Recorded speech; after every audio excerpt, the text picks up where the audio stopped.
Watch on mobile devices or the big screen, all for free. No subscription required.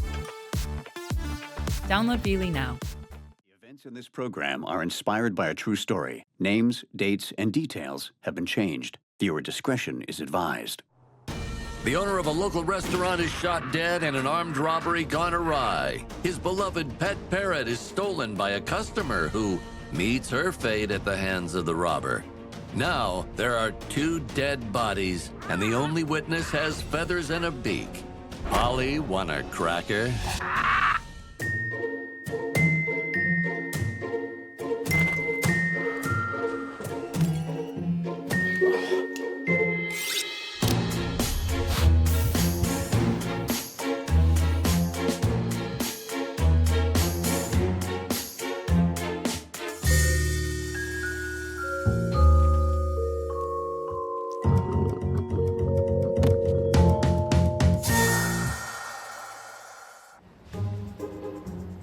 Living peacefully in his small apartment just down the street from his diner, small business owner Morty Nelson rises from bed and starts to get ready for his day.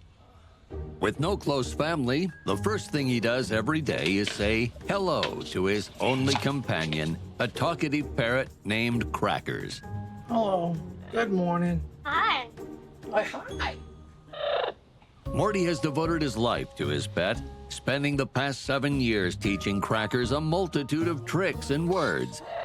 Let's go. Even renaming his restaurant the Birdcage Bar and Grill in Crackers' honor. Morty opens the diner with his cook Pedro, expecting a slow afternoon. He places Crackers on his perch in the corner, hoping that the bird's charm will bring in some customers. Literally need you to talk me up some business today, okay? Ever since his adoption, Crackers has become a local celebrity. Hey, Crackers. What's up, Crackers? Hey, Birdie. Que lindo estás, Crackers. And Morty has even trained his bird to greet returning patrons by name, Hi. making him the highlight of meals for many customers. Oh, such a cutie.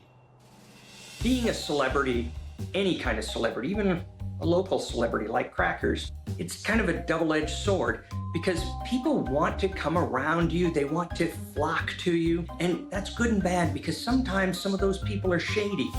And when those shady people get involved in your life, sometimes things go bad, and they go bad quickly. Right, Crackers? On this Friday afternoon, Morty realizes that this is the 2nd month in a row in which business has been slower than usual. He sends his cook home, afraid he won't have enough money to pay him for a full day's work. Just an hour later, Morty is fixing up a dessert for an old patron in the diner, a beautiful woman named Regina DeLang, who has taken a liking to Crackers.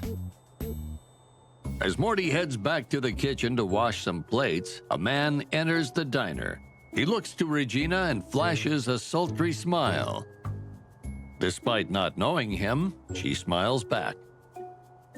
But when Morty returns from the kitchen, the man pulls out a gun and shoots Morty dead. Before Regina can scream, the man turns and points the gun at her. Not a peep, he says with his glare. The man goes straight to the money box behind the counter and grabs all the cash. Regina watches, silent, terrified. It's Crackers who begins to shout. Robber! Robber! The man shoots the parrot a murderous glance, but Crackers shouts on. Robber! Crackers, shut up! So, he shoots the parrot a cold, hard bullet. He misses, but Crackers shuts up. The man approaches Regina and asks for her license. He takes a look and gives her a parting gift. If she tells anyone about the murder, he will track her down and kill her. I'm not gonna tell anyone! Then he winks and disappears. Regina quickly pulls out her purse, pays for her meal in cash, grabs Crackers, and runs home.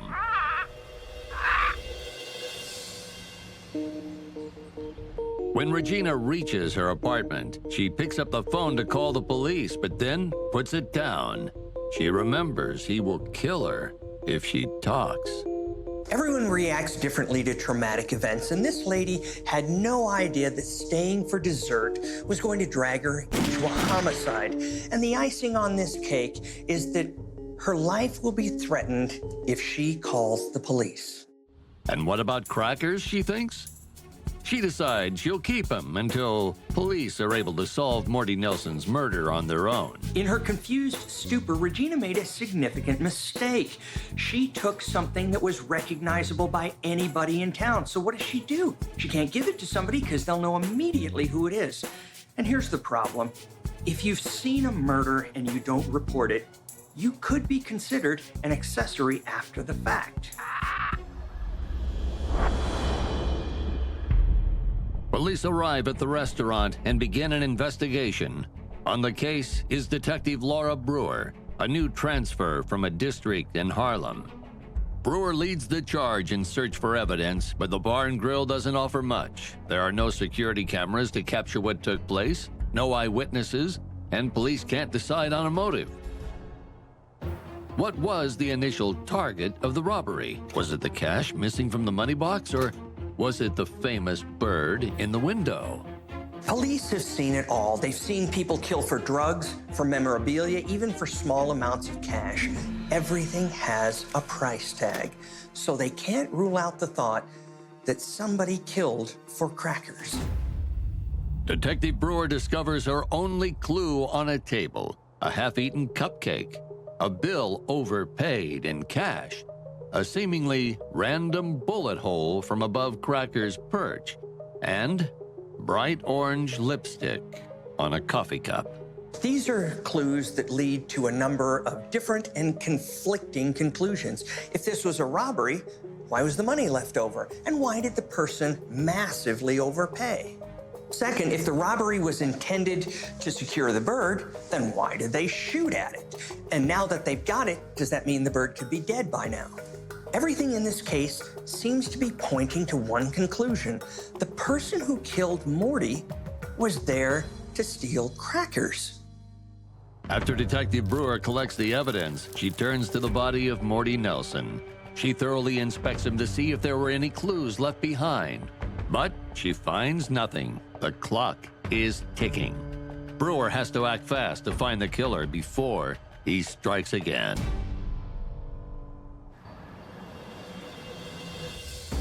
Detective Brewer knows that bright orange lipstick is worn by very few women, and she begins asking neighbors to the diner if they were aware of any woman who wears that particular shade.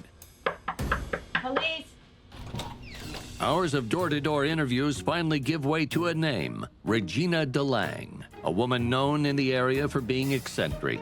Neighbors all offer fantastical stories about Regina, but despite all the hoopla surrounding her personality, not a single person who knows Regina knows where she lives. And the police have no address for her listed. Sometimes it's better not to have a witness at all than have one who's certifiably crazy. But Detective Brewer needs to find this woman and make a decision, because it's very possible this woman isn't crazy. She's just eccentric. Meanwhile, back at her apartment, Regina is having difficulty taking care of Crackers. Want to try a granola bar? Whoa, you look scared. She can't get him to eat anything, and worse still, she doesn't know what to feed him. But things take a dark turn when she receives a mysterious phone call. The voice sounds like the killer at the Birdcage Bar and Grill.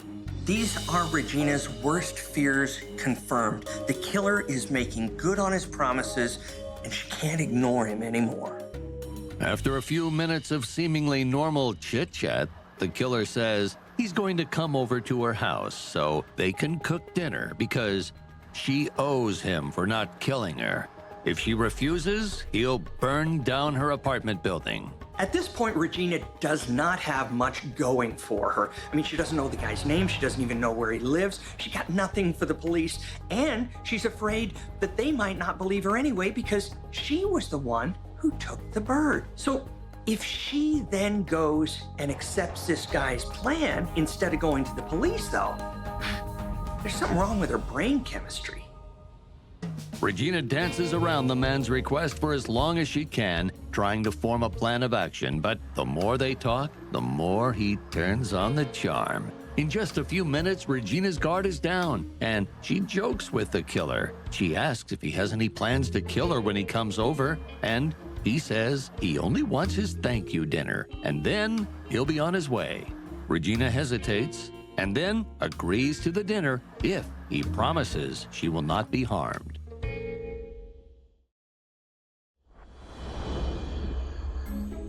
Just before he arrives, Regina suddenly worries that if the killer sees Crackers again, he could be enraged. She stuffs Crackers into a kitchen cabinet and tells him to shut up. Okay, bye, sweetie, bye, Crackers.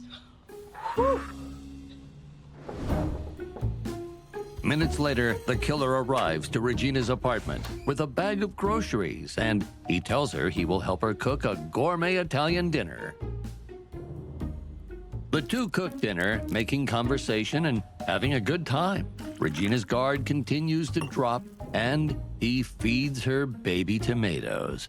Her attraction to him grows stronger and stronger. They continue to spend the evening flirting and laughing, a budding romance between them. Toast. Over dinner, the man begins to allude to the reasons why he killed Morty, claiming that Morty had a terrible secret and debt that cost him his life. But the man says he's done killing. That was his last one. This is easily the most bizarre day in Regina's life, and that's saying a lot. She's just cooked dinner for a man who's killed somebody, and now she's considering kissing him. The killer asks Regina if the police ever visited her with questions about Morty. Regina is quick to tell him that she has stayed home all day, and she hasn't talked to anyone but him since she got back to her apartment. I promise you. I pinky swear. Regina has just made a potentially fatal mistake. She's let the killer know that she is the last and only witness. Thank you very much. I have some dessert that I brought. I love desserts. He gets out of his seat and pulls a pair of plastic gloves from a grocery bag, telling Regina that he wants to make her a special European dessert, but that he needs the gloves in case things get sticky. I'm done. You're gonna love it. I'm sure I'm gonna love it. As Regina listens, the killer quickly spins around and jabs a knife into her stomach, covering her mouth with his free hand. The killer slowly slumps Regina over the kitchen table. He runs back to the bag and withdraws a fake suicide letter and places it on the kitchen table. Hours later, Detective Brewer finally tracks down where Regina lives. She knocks on the door. No one answers. Upon entering Regina's home, Detective Brewer stumbles on a gruesome sight. A fairly new crime scene in which Regina DeLange has major stab wounds and is dead. Brewer quickly takes a first look over Regina, only to hear something chattering from a nearby cabinet. Inside, she finds Crackers and immediately puts the bird on the counter as he keeps saying, "Robber, robber." After calming the bird down, Detective Brewer turns her attention to the suicide note on the kitchen table. A quick reading lets her know that the note is a cover-up. The letter has been typed instead of handwritten. This guy is a major overachiever, yet still a minor idiot. If you come to a scene where somebody's dead and there's a typed suicide note, it's always suspicious because people tend to write out their last thoughts, and somebody who types it is probably trying to hide their own handwriting. To make matters even more suspicious, Detective Brewer's quick search of Regina's apartment shows that she doesn't even own a computer or typewriter. But Brewer does find a stick of orange lipstick in Regina's bathroom. This means they're on the right path. Now they've cleared up a few things. The killer was actually after whatever was in Morty's cash box, and they could care less about the bird. Otherwise, they would have taken it when they left Regina's house. The one thing they know for certain is that there's still a killer out there, and they need a break in this case.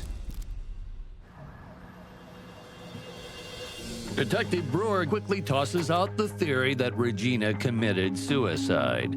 Now, her only clue may lie with Crackers, who continues to shriek. Out of leads, Detective Brewer goes over her case file one more time.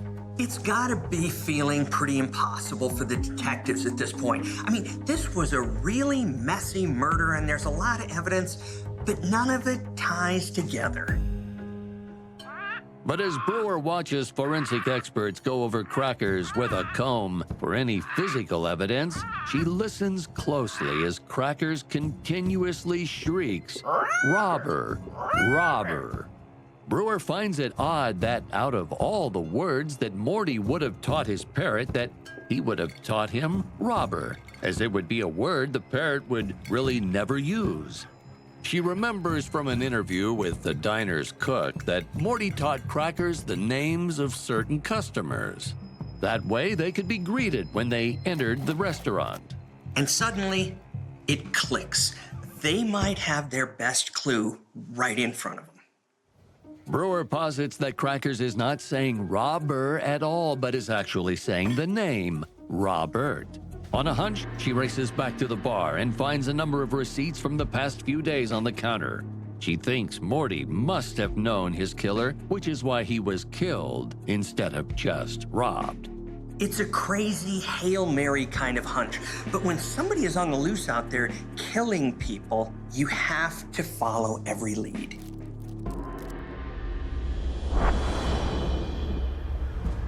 Brewer finds a number of Roberts in the receipts and quickly scans the names in the police database to see if any had previous run-ins with the law.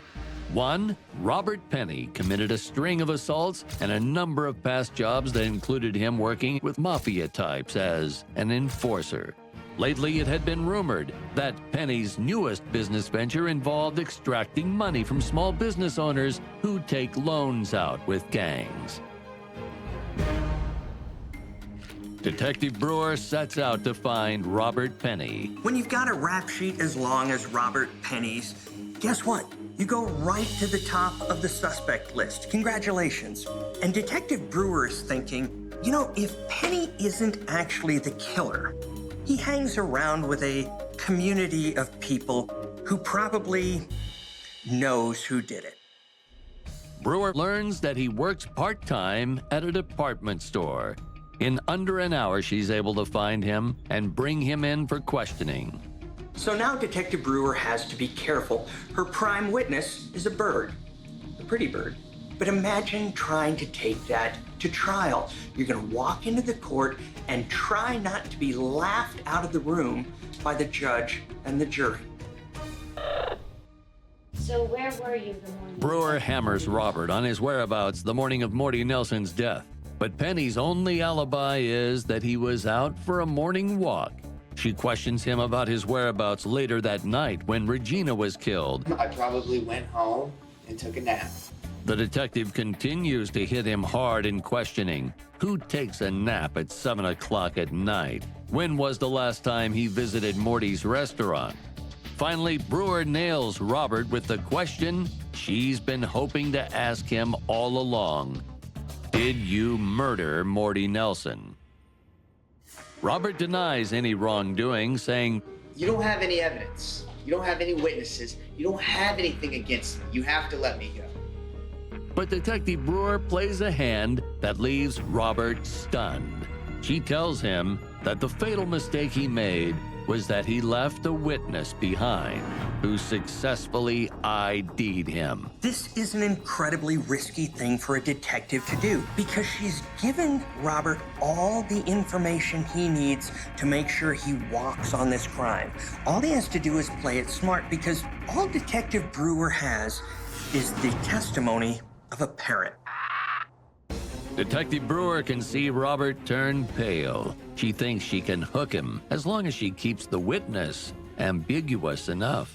Meanwhile, Robert is thinking, who did he miss?